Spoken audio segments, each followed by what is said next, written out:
ያለምንም የዋጋ ጭማሪና በጊዜ ያለመረከብ ፍራቻ ሳይኖሩቦት በዲፕሎማቶች መንደር ሳር ቤት እንዲሁም የቤተ መንግስት ጎረቤት በሆነችው አዋሬ ላይ ቅንጡ አፓርትመንቶችን እነሆ እያለን ነው። ከ81 ካሬ ጀምሮ እስከ 4 ሚሊዮን ብር እውነተኛ ቅናሽ የተደረገባቸውን መኖሪያዎች 20% ቅድመ ክፍያ ብቻ በመክፈል የግሎ ማድረግ ይችላሉ።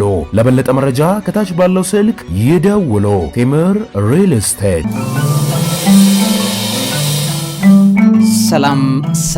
ሰላምና ጤናን ፍቅርን በረከትን ያድልኝ። ክብራትና ክብራን የሣድስ ቤተሰቦቼ እንደምን ያላችሁልኝ? እንደምንስ ቆያችሁ? በድጋሚ ተገናኝተናል። እንግዲህ ያለነው በሣድስ የሚዲያ ዝግጅታችን ላይ ነው። መምህርና ጋዜጠኛ አብይ ይልማ ይህንን ዘመን እንድንረዳው ነገሮችን ደግሞ በሁለቱ አቅጣጫ በመንፈሳዊም በሳይንሱም ዓለም ነገሮችን መረዳት እንድንችል በብቃት የሚያሰራ የሚያግዛችሁ ሚዲያ ነው። እንግዲህ ዛሬ ክሪቲካል ነገር አሳያችኋለሁ። እዚህ ስክሪን ላይ የምትመለከቱት ሰው ማዱሮ ነው። እንግዲህ በአሁኑ ሰዓት ላይ ቬኔዙዌላው የቀድሞ ፕሬዚደንት እየተባለ ነው ሊጠራ የሚችለው። ይህን ሰውና እንዲሁም ደግሞ የሀገራችን ጠቅላይ ሚኒስትር ዶክተር አብይ አህመድ በቅርቡ ግንኙነት እንደነበራቸው ይታወቃል። በአካል የተገናኙበት ሞመንት አለ። ይሄ ክሪቲካል ሞመንት ነው። ከዛ ጋር ተያይዞ የሚነሱ ነገሮች አሉ። ቦሊቪያ ማለት አሁን ባለችበት ሁኔታ ቬኔዙዌላ ከትራምፕ መንግስት ጋር ካለው አይዲዮሎጂካል ዋርፌር ነው። በነገራችን ላይ አይዲዮሎጂያዊ ጦርነት ነው። ይሄ ጦርነት ወደ ገንዘብም ሊቀየር የሚችልበት ዋነኛው ክሪቲካል ነገር የሚመሰረትበት ቦታ ነው። ይህም ፕሮግራም በጣም በጥልቀት እንድትከታተሉት እመክራችኋለሁ ቤተሰቦች። ከዛ ሁሉ ነገር ነው የሚገባችሁ ማለት ነው። ከጀርባ ያለው ነገር ሁሉ ትረዱታላችሁ።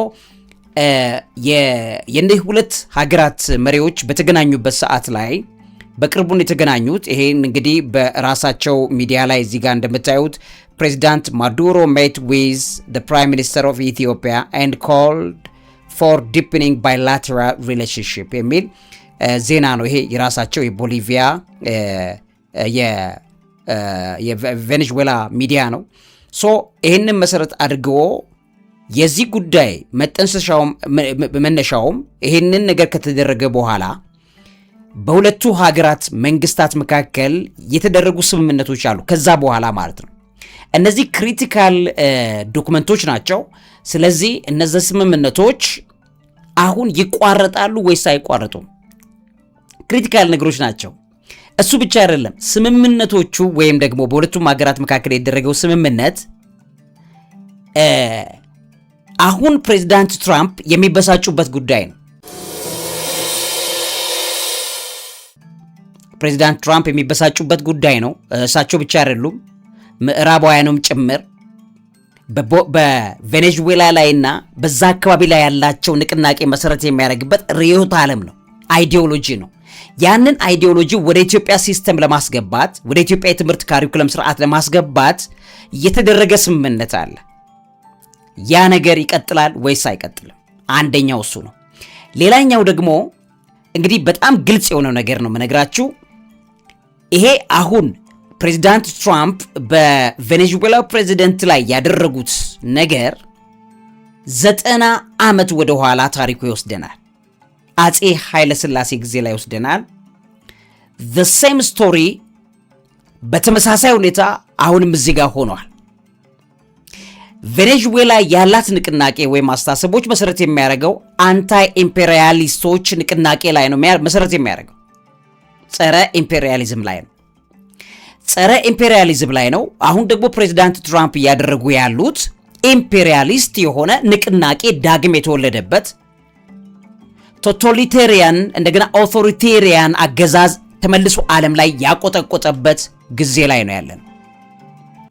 ይህንን ቶታሊቴሪያን እና ኦቶሪቴሪያን አገዛዝና አስተሳሰብ በተመለከተ የቦሊቪያው ማዱሮ እንደ ኢትዮጵያ ባሉ ሀገራት ላይ የጀመሩት ፕሮጀክት አለ። ያ ነገር በእጅጉ የሚያስደነግጣቸው እንደሆነ ግልጽ ነው ምዕራባውያኑ። ይሄንን አሁን ፕሬዚዳንት ትራምፕ ያደረጉትን ዜና አንድ ቆንጆ ዜና እዚህ ጋር ቢቢሲ ዛሬ ይዞት የወጣው አለ። ይኸውላችሁ አሁን ይሄን ከማወራላችሁ 22 ደቂቃ በፊት ነው ቢቢሲ ነው የዘገበው። በጣም የሚገርም ዘገባ ነው። ደስ ነው ያለኝ ዘገባው። ሐሳቡ ምንድነው የሚለው? Trump's action could set precedent for authoritarian powers across globe በዓለም አቀፍ ደረጃ ኦቶሪቴሪያን የሆኑ ፍላጭ ቆራጭና ጠቅልለ ግዛው የሚል ማንም ይሄን ለማድረግ የሚያግደን አካል የለም የሚሉ ኦቶሪቴሪያንስን ይወልዳል ተብሎ ቁጭ ብሎ ተተንትኖ ተቀምጧል። ሄዳችሁ እዚህ ላይ ብታነቡ አሁን ይሄ አካሄድ በከፍተኛ ደረጃ የኦቶሪቴሪያን ገቨርንመንትን ኢናጉሬት የተደረገበት ነው።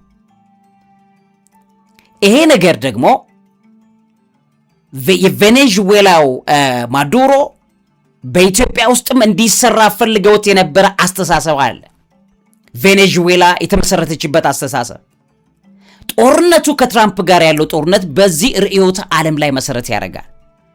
ታሪኩን የዛሬ 90 ዓመት ኤግዛክትሊ የዛሬ 90 ዓመት ነው አጼ ኃይለ ሥላሴ በሊግ ኦፍ ኔሽን ፊት ቆመው የተናገሩት ይሄን ጉዳይ። እሱ ታሪክ ነው የተደገመው። ከዛ በኋላ ሊግ ኦፍ ኔሽን ለመፈረካከሱ የአጼ ኃይለ ሥላሴ ንግግር ትልቁን ቦታ እንደሚይዝ ታውቃላችሁ። ታሪክ ራሱን የደገመበትን ነገር መጥቼ ላሳያችሁ። በጣም ክሪቲካል ነው። በቬኔዙዌላና በኢትዮጵያ መካከል የ75 ዓመት ዲፕሎማቲክ ሪሌሽንሺፕ ነው ያለው። የዛሬ 90 ዓመት ግን አጼ ኃይለ ሥላሴ በሊግ ኦፍ ኔሽን ፊት ለፊት ያደረጉት ንግግር ያመጣው ኢምፓክት አሁንም በዚህ ሰዓት ላይ ያንን ሊያደርግ እንደተዘጋጀ ታያላችሁ። ስለዚህ በቀጥታ ወደዛ ልለፍና ላሳያችሁ ውድ ቤተሰቦቼ፣ ያላችሁት በሣድስ የሚዲያ ዝግጅታችን ላይ ነው።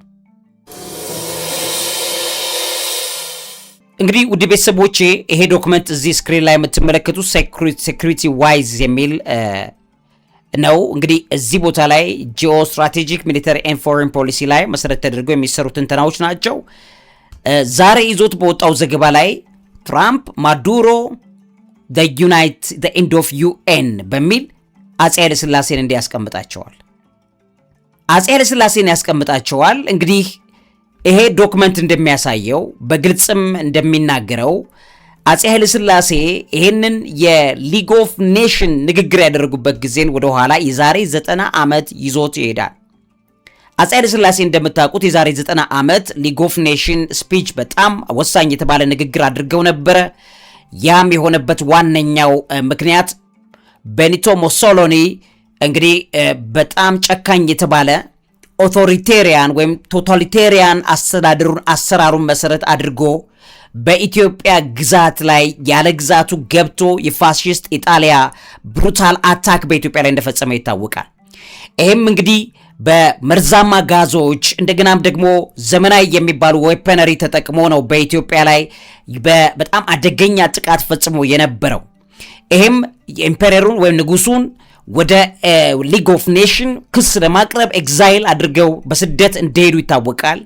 ለዚህም እንግዲህ ፒል ኦፍ ጀስቲስ አቅርበው እንደነበረ ይታወቃል። በሊግ ኦፍ ኔሽን ስብሰባ ላይ የመጀመሪያው የሊግ ኦፍ ኔሽን አባል ሀገራት ሜምበር የሆኑ ሰዎች በአጠቃላይ በአደባባዩ ላይ ቆመው ሲናገሩ የመጀመሪያው ሰው ብቻቸውን የተደመጡት እሳቸው ነበሩ። በወቅቱ እንደምታስታውሱት በጣም መሰረታዊ የሆነ ጥቃት ነው ጣሊያን ያደረገችው በኢትዮጵያ ላይ ፋሺስት ጣሊያን ነው ያደረገው። ምክንያቱም በዛ ሰዓት ላይ እንግዲህ እንደምታውቁት በኦጋዴን አካባቢ ላይ ያለው ነገር ላይ መሰረት ተደርጎ ጣሊያን የይገባኛል ነገርን በማንሳት ይዞ የገባበት የነበረው ነገር ከፍተኛ ዓለም አቀፍ ቀውስ እንዳመጣ ይታወቃል። ስለዚህ እነዚህን ሊግ ኦፍ ኔሽኑ ሲቋቋም የተቋቋመበት ዋነኛው ሲክሬት የነበረው እንደሚታወቀው እነዚህ ስሞለር ኔሽንስ ወይም በፓወር ዝቅተኛ የሆኑ ሀገራትን በተመለከተ ሲስተማቲካሊ እነሱ ለመከላከልና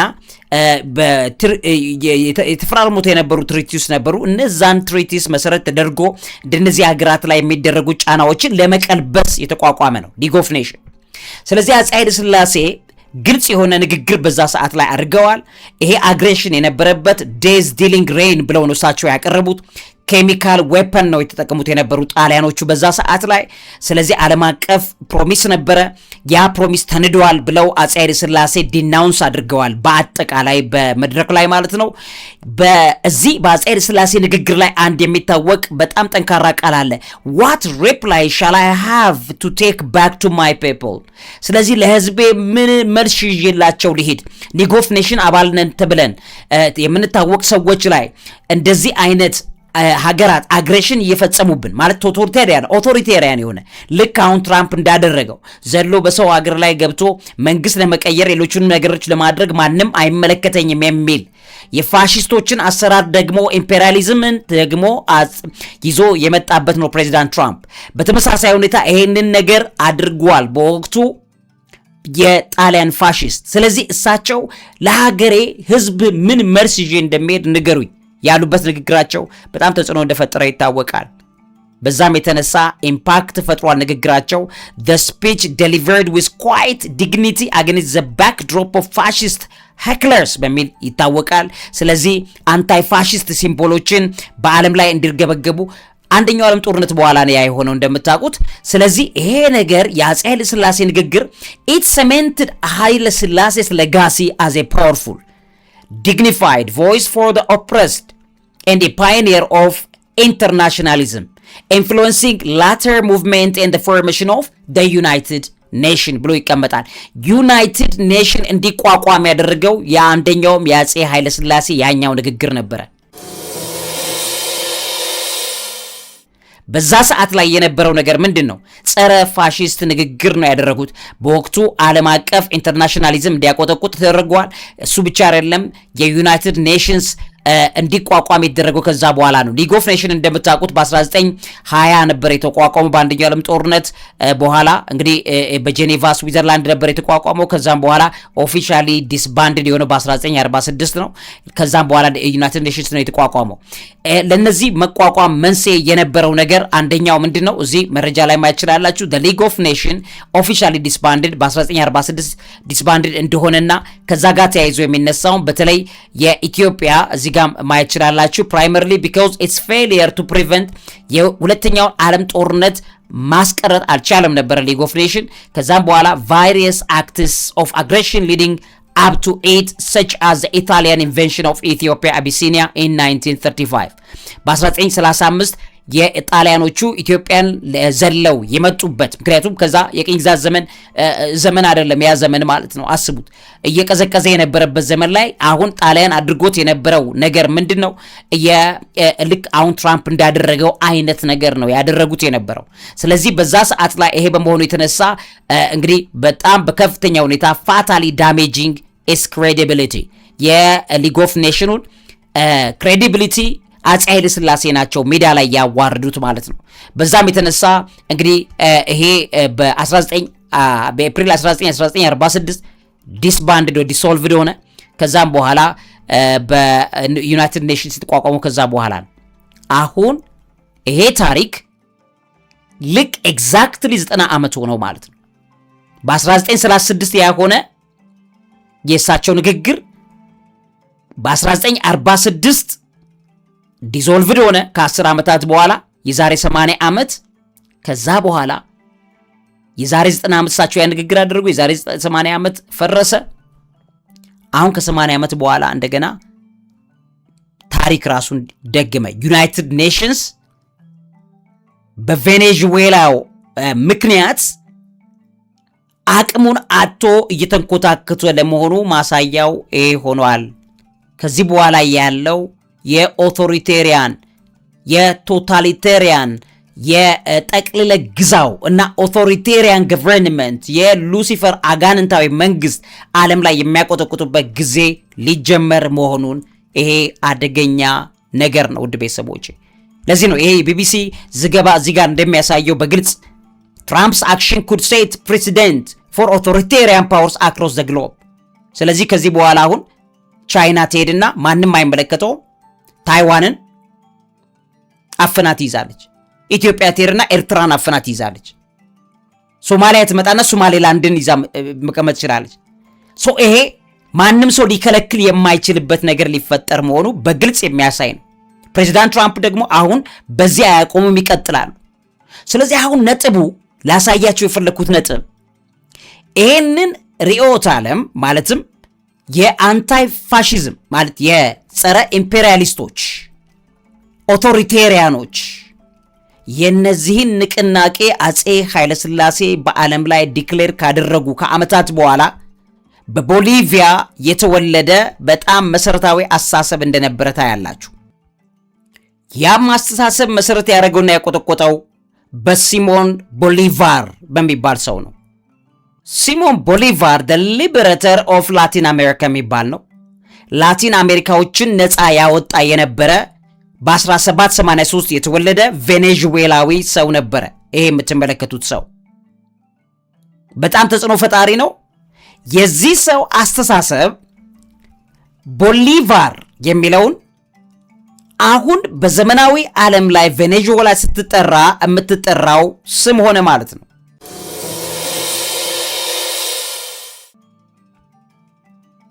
በዚህ የፋና ሚዲያ ዘገባ ላይ የኢትዮጵያ and Venezuela celebrated 75 years of the diplomatic relationship የሚል የ75 ዓመት የቦሊቪያና የኢትዮጵያ የቬኔዙዌላና የኢትዮጵያ ትስስር በሚለው ዜና ላይ በግልጽ ሲያሳያችሁ፣ ለምሳሌ የቬኔዙዌላ ስም አጠራር እንዲህ ይላል፣ ቦሊቫሪያን ሪፐብሊክ ኦፍ ቬኔዙዌላ። ይሄ ቦሊቫሪያን የሚለው ስም የመጣው ከማን ነው? ከሲሞን ቦሊቫር። ይሄ ሰው የተነሳበት የነበረው አስተሳሰብ መሰረት የሚያደርገው ጸረ ኢምፔሪያሊስቶች ወይም ደግሞ ቅድም እንደነ ትራምፕ ያሉ ጸረ ቶታሊቴሪያን ሰዎችን መሰረት ያደርጋል። የዚህ ሰው አስተሳሰብ በሁጎ ቻቬዝ ዘመን ላይ በእጅጉ አቆጠቆጠ። ሲሞን ቦሊቫር በከፍተኛ ደረጃ ብዙ ስራ የሰራ የነበረ ሰው ነው። ይሄ ሰው ሲሞን ቦሊቫር ኢል ሊብሬተዳር በማለት ይጠሩታል። ኢል ሊብሬተዳር ወይም ደግሞ ደ ሊብሬተር ነፃ አውጪው እያሉ ይጠቅሱታል። ቬኔዙዌላን፣ ኮሎምቢያን፣ ኤኳዶርን፣ ፔሩን፣ ቦሊቪያን ሁሉ ጨምሮ እንግዲህ ቦሊቪያ የሚለው ስም ለዚህ ሰው ኦነር የመጣ ነው። ለዚህ ሰው የተሰጠ የነበረ ስያሜ ነው። ቦሊቪያ የሚለው ለቦሊቫር ውክልና የተሰጠ ነው። የላቲን አሜሪካ ሀገራትን እንግዲህ በብዙ መልኩ የሚታወቁ ንቅናቄዎች እንዲፈጠሩ ወጥ የሆነ አስተሳሰብ እንዲኖራቸው አድርገዋል። ይሄ አስተሳሰብ እንግዲህ ኮኔክሽን እንዳለው ይታወቃል ከኢትዮጵያ ጋር።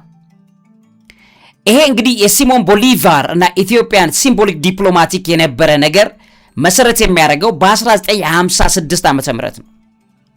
በ1956 ዓመተ ምህረት የቬኔዙዌላ ከፍተኛ ሃይስት ናሽናል ዲኮሬሽን የተሰራው በሲሞን ቦሊቫር ነው።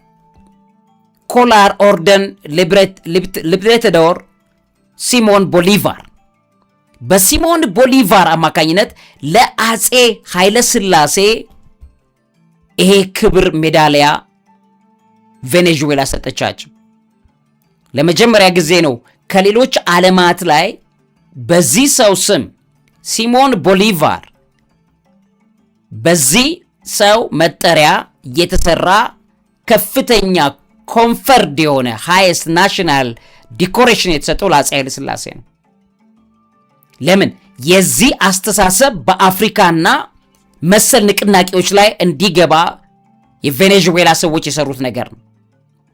በዚህም የተነሳ ቬኔዙዌላን ዲፕሎማቲክ ኤፈርት በኢትዮጵያ እንደሚታወቀው በከፍተኛ ሁኔታ እንግዲህ ከቦሊቫር ጋር ተያይዞ በኢትዮጵያ ባህል ላይ የገቡ በርካታ ነገሮች አሁን በኢትዮጵያ ላይ እየተከናወኑ ይገኛሉ። በቅርቡ የኢትዮጵያው ጠቅላይ ሚኒስትር ከዚህ እንደምታዩት ዩቫን ጊል ፒንቶ የሚባሉት የቬኔዙዌላው የውጭ ጉዳይ ሚኒስትር ናቸው። የቦሊቫሪያን ሪፐብሊክ ኦፍ ቬኔዙዌላ ቦሊቫሪያን የቅድሙ ሰው አስተሳሰብ የመሰረታት ቬኔዙዌላ እንደማለት ነው። የዚህን ሰው ርዕዮተ ዓለምና አስተሳሰብ በተመለከተ በቅርቡ የኢትዮጵያው ጠቅላይ ሚኒስትር ከቬኔዙዌላው ማዱሮ መንግስት ጋር ተፈራረሙ ማለት ነው። ምንድነው የተፈራረሙት? እነግራቸዋለሁ መጥቼ። ነገር ግን አሁን ጠቅላላውን ነገር በደንብ አድርጌ ላሳያችሁ። ይሄ ነገር የተፈራረሙት ነገር ይቀጥላል ወይስ አይቀጥልም? አፄ ኃይለ ሥላሴ ጊዜ ላይ የተጀመረ የነበረ ንቅናቄ ነው። 75ኛ ዓመት ነው። እዚህ ጋር እንደምታዩት በፋና ላይም እንደተቀመጠው 75ኛው ዲፕሎማቲክ ሪሌሽንሺፕ ነው በኢትዮጵያና በቬኔዙዌላ መካከል። ይቀጥላል አይቀጥልም ይሄ ፕሮጀክት? ለምን ይሄ ቦሊቬሪያን የሆነው አስተሳሰብ መሰረት የሚያደርግበት ርዕዮተ ዓለም ምን እንደሆነ መጀመሪያ ማወቅ ያስፈልጋል። ከዛ አስቀድሞ ግን በኢትዮጵያ ታሪክ ላይ ግልጽ የሆኑ ሪሌሽንሺፖች በእነዚህ ሀገራት መካከል ተከናውነዋል። ይሄ ሃይስት ናሽናል ኦነር በሀገሪቱ ላይ ከፍተኛ የሚባል ኦነር ክብር ለአፄ ኃይለ ሥላሴ በ1956 ከተሰጠ በኋላ ኮላር ኦርደን ሊብሬተር ሲሞን ቦሊቫር በሲሞን ቦሊቫር አማካኝነት የመጣውን አስተሳሰብ ኢትዮጵያ ሼር ታደርገናለች የሚለው ነገር መሰረት ተደርጎ ከፍተኛ ስራ እንደተሰራ ይታወቃል ማለት ነው። ስለዚህ ያ ርዕዮተ ዓለም በ75 ዓመታት ጉዞ ውስጥ በኢትዮጵያ በተለያዩ ካሪኩለሞች በትምህርት ስርዓት ውስጥ በምንም እንዲገባ ቬኔዙዌላ ብዙ ስራ ስታረቅ ቆይታለች። ከዛ በኋላ እንግዲህ የዚህ የቬኔዙዌላ ግንኙነት እንደሚታወቀው ከአፄ ኃይለ ሥላሴ በኋላ በመንግስቱ ኃይለማርያም ዘመንም ቀጥሏል። እንደምታውቁት የቀድሞው ፕሬዚደንት መንግስቱ ኃይለማርያም ከቦሊቪያ ማለት ከቬኔዙዌላ ጋር ግልጽ የሆነ አስተሳሰብ አንድ ወጥ የሚያደርጋቸው ነገር እንደነበረ ይታወቃል። ያውም ማርክሲስት ኮሚዩኒዝም ሙቭመንታቸው ተመሳሳይ ያደርጋቸዋል። እንግዲህ በኢትዮጵያን ለቀው በሄዱበት ሰዓት ላይ ምናልባትም ይሄዳሉ ተብሎ ይጠበቅ የነበረበት አንዱ ቦታ ቢኖር ቬኔዙዌላ እንደነበረ ይታወቃል። ምክንያቱም ተመሳሳይ ፖለቲካል አይዲዮሎጂ የነበራቸው ሀገራት ናቸው። እንደገና በመንግስትም ደረጃ በደርግ ሰዓት ላይ በጣም ብዙ የሚያገናኛቸው ነገር እንደነበረ ይታወቃል።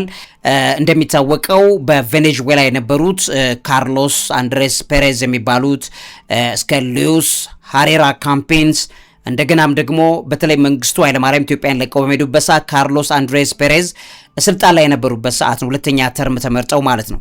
በዛ ሰዓት ላይ በኢትዮጵያ በደርግና በቬኔዙዌላ መካከል ተመሳሳይ ግንኙነቶች የነበሩበት ጊዜ እንደነበረ ይታወቃል። ከዛም በኋላ በመለስ ዜናዊ ዘመን ላይ እንደገና በቬኔዙዌላና በመለስ ዜናዊ ጊዜ እንግዲህ የነበሩት የቬኔዙዌላው መሪ ሁጎ ቻቬዝ ነበሩ። ሁጎ ቻቬዝና መለስ በብዙ መልኩ የሚያገናኛቸው ነገሮች ነበሩ። ማርክስ ሌኒኒዝም ኦሪጂን እንደነበራቸው ሁለቱም አስተሳሰቦች በሁለቱም አንታይ ኢምፔሪያሊዝም አሳሰብ በሁለቱም ያገናኛቸዋል። ነገር ግን ቦሊቬሪያን ሶሻሊዝም የሚባለው የቬኔዙዌላ መንግስት ርዕዮተ ዓለም የነበረው ነው። በዚህ ቦሊቬሪያን ሶሻሊዝም አስተሳሰብ ወደ ኢትዮጵያ ለማምጣት በከፍተኛ ደረጃ በሁለቱ ሀገራት መካከል ሲሰሩ የቆዩ ነገሮች ይሄ የገዘፈ ቦታ ባይኖረውም ነገር ግን በአንዳንድ ተግባራቶች ሁለቱንም ሀገራት የሚያገናኝ በርካታ ነገር እንደነበረ ይነገራል።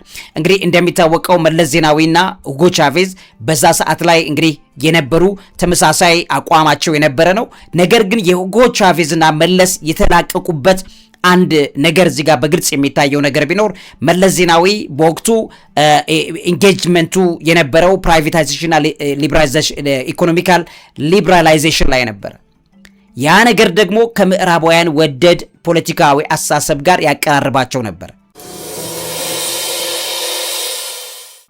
ሁጎ ቻቬዝን ደግሞ በወቅቱ እንግዲህ ግልጽ የሆነ ሶሻሊዝም አስተሳሰብ የነበረበት ነው። ቦሊቬሪያን ሶሻሊዝም የሚባለው አስተሳሰቡ ራሱ መሰረት የሚያደርገው የቦሊቬሪያን ኢንፍሉዌንስ እንዳለበት ይታወቃል። መሰረት የሚያደርገው ኢኮኖሚካል አይዲዮሎጂ መሰረት የሚያደርገው የማርክሲዝም ርዕዮተ ዓለም አለ። በወቅቱ መለስ ዜናዊም የተነሳበት የነበረበት እንደሆነ ይታወቃል። ሲሞን ቦሊቫር ይዞት የመጣው አስተሳሰብ ጋር የሚገናኙበት ማለት ነው። አንታይ ኢምፔሪያሊዝም ጸረ ኢምፔሪያሊስቶች ንቅናቄና አስተሳሰብ የነበረ ነው። ዛሬ ትራምፕ ተነስቶ ያን ጥቃት ሲፈጽም የፈጸመው ከአስተሳሰብ ጭምር ጋር እንደሆነ እናያለን ማለት ነው። በዚህ ሰዓት ላይ መሰረታዊ የሆኑ አስተሳሰቦች ነበሩ። የኮር ርዕዮተ ዓለሙ ማርክሲዝም ነው፣ ትራዲሽናል ማርክሲዝም ነው የቦሊቬሪያን ሶሻሊዝም የሚባለው። ነገር ግን ምን ላይ ትኩረት ያደርጋል? ኮሚዩናል ኦርጋናይዜሽኖች ልክ እንደ ደርግ አይነት ደርግ ይጠቀምባቸው እንደነበሩ ኮሚዩኒቲ በኮሚዩናል አስተዳደር ላይ መሰረት የሚያደርግ ኢኮኖሚ፣ ሰልፍ ማኔጅመንት ራስን በራስ ወስኖ የማስተዳደር፣ አንታይ ኢምፔሪያሊዝም ጸረ ኢምፔሪያሊስቶች ንቅናቄ። ትራምፕ ደግሞ መሆን የሚፈልገው ምንድን ነው? ኢምፔሪያሊስት ነው መሆን የሚፈልገው። እነሱ ደግሞ ይቃወማሉ። ከዛ ሲቪል ሚሊተሪ ዩኒየን ልክ እንደዚህ የህብረት ስራ ማህበራት አይነት ኢኮኖሚ በነሱ እጅ ላይ ረን እንዲያደርግ ማለት ይሄንን መሰረት ያደርጋል ማለት ነው። በዚህ አስተሳሰብና ኢትዮጵያ ውስጥ ጥቅም ላይ ይውል ከነበሩት አስተሳሰቦች መካከል አንዱ አፍሮ ማርክሲዝም ነው። በአፍሪካ ውስጥ ደግሞ እዚህ አፍሮ ማርክሲዝም የሚባለው የወተለ እንደነበረ ይታወቃል። ይሄ አፍሪካዊ የሆነ ነገር ግን አንታይ ኢምፔሪያሊዝም ንቅናቄ ነው። ጸረ ኢምፔሪያሊስቶች ንቅናቄ ነው ማለት ነው። በዚህ ንቅናቄዎች ይግባባሉ። ነገር ግን መለስ ዜናዊ በወቅቱ ያደረጉት ነገር ቢኖር ኢኮኖሚውን ለምዕራባውያን ምቹ እንዲሆን አድርገውላቸዋል። ቻቬዝ ደግሞ ፖሊሲያቸውን በፍጹም ሊቀይረው አልቻሉ። ለነሱ ምቹ ሊሆን አልቻለም። ስለዚህ በዛ የተነሳ በወቅቱ እምብዛም በጣም ጃያንት የነበረ ግንኙነቶች እንዳልነበሩ ይታወቃል ማለት ነው። አሁን ባለበት ሁኔታ ደግሞ እንግዲህ ግልጽ የሆኑ ነገሮች ናቸው እየታዩ ያሉት። በኢትዮጵያና በቦሊቪያ በቬኔዙዌላ መካከል የጠለቁ ግንኙነቶች መመስረት ጀምረዋል። እነዚህ የተመሰረቱት አስተሳሰቦች መሰረት የሚያደርጉት የዚህ የቬኔዙዌላዎቹ ይጠቀሙበት የቆዩትን የቦሊቬሪያን አስተምህሮትን አስተሳሰብ ወደ ኢትዮጵያ ማምጣት ነው። እዚህ ጋር እንደምታዩት በ2025 ዓ.ም ኢትዮጵያ and Venezuela announced plans to expand cultural and educational cooperation 2025 ነው። አሁን በባለፈው ዓመት የ75ኛውን ዓመት ባከበሩ ሰዓት ላይ የማዱሮ መንግስትና የጠቅላይ ሚኒስትር ዶክተር አብይ አህመድ እንደውም በፓርቲ ደረጃ ላይ ሁሉ ተገናኝተዋል። በፓርቲ ደረጃ ከዛ ምንድነው ኮኦፕሬሽኑ centered on introducing the Venezuelan ይውላችሁ የቬኔዙዌላዊ ሲሞን ቦሊቫር ሲስተም ኦፍ ኤጁኬሽን የሲሞን ቦሊቫር ሲስተም ኦፍ ችልድረን ኤንድ ዩዝ ኦርኬስትራስ ኤንድ ኳየርስ የትምህርቱን እና ከዛ ጋር ተያይዞ የተነሱ ለምሳሌ በትምህርቱ ካሪኩለም ውስጥ የቦሊቬሪያን አስተሳሰብና አስተምሮትን ይዞ መምጣት ነው። ያ ነገር ደግሞ ፕሬዚዳንት ትራምፕ የተቆጡበት የሚናደዱበት የሚበሳጩበት ጉዳይ ነው። ይህንን መሰረት ተደርጎ ወደ ኢትዮጵያ የትምህርት ካሪኩለም ለማስገባት እየተሰራ ያለ ነገር እንዳለ ታያላችሁ። ቬኔዙዌላን አምባሳደር ኤዲ ጆሴ ኮርዶባ ይባላሉ። ኢል ሲስቴማ የሚባል ሞዴል አለ እነሱ የሚጠቀሙት የትምህርት ካሪኩለም ሞዴል ነው። እሱን በኢትዮጵያ ትምህርት ካሪኩለም ላይ ይዞ ለመምጣት ይሄም 75ኛ ዓመት አኒቨርሰሪ ኦፍ ሪሌሽንሺፕ በቅርቡ ነው የተካሄደው። በ2025 ከ1950 ነው ኤምባሲዋን እዚህ የከፈተችው እስከ 25 ድረስ 75ኛ ዓመት ነው ማለት ነው። ይሄን በተደረገበት ሰዓት በቅርቡ ይሄ ግንኙነት ማለትም የቦሊቬሪያን አስተምሮቶች በኢትዮጵያ ትምህርት ካሪኩለም ውስጥ እንዲገቡ ከመንግስት ጋር የተስማሙት ነገር አለ ማለት ነው። እዚህም እንደሚያሳያችሁ ፖለቲካል ኮኦፕሬሽን has deepened between የኢትዮጵያን ፓርቲ ያነሳና ኤንድ PCUV የቬኔዙዌላው አሁን ያለው የሁጎ ቻቬዝ መንግስት በፓርቲ ደረጃ ላይ የተቀያየሩት ነገሮች አሏቸው። ይቀጥላል ወይስ አይቀጥልም? ጥያቄው እሱ ነው። ከዛ ውጪ ደግሞ ያ ቦሊቬሪያን ሶሻሊዝም አስተሳሰብ በኢትዮጵያ ውስጥ ይሄ እንደውም እዚህ ጋር እንደምታየው discussions between the አዲስ አበባ Chamber of Commerce and the Venezuelan Embassy in 2025 aimed to enhance bilateral trade and investment. By the way የኢትዮጵያ አየር መንገድ በረራ ሁሉ ወደዛ እንደሚጀምር ብዙ ነገር ነው የሚታየው። እዚህ ጋር እንደምታዩት the relationship is underscored by the symbolic gestures such as 1956 conferral of the collar እዚህ ጋር ቅድም ያልኳችሁ the collar orden libertador Simon Bolivar on Emperor Haile Selassie I which is currently preserved at Ethiopian National Palace Museum. አሁንም በኢትዮጵያ ብሔራዊ ሙዚየም ውስጥ ተቀምጧል። ይሄ ሽልማት የማን ነው? ቦሊቬሪያን ሽልማት ነው። ይህንን በኢትዮጵያ አውድ ውስጥ ለማስቀጠል ውስጥ ለውስጥ እየተሰራ የነበረ ነገር ነበረ። እዚህ ጋር እንግዲህ ኤል ሲስተማ ሞዴል በኢትዮጵያ ነው።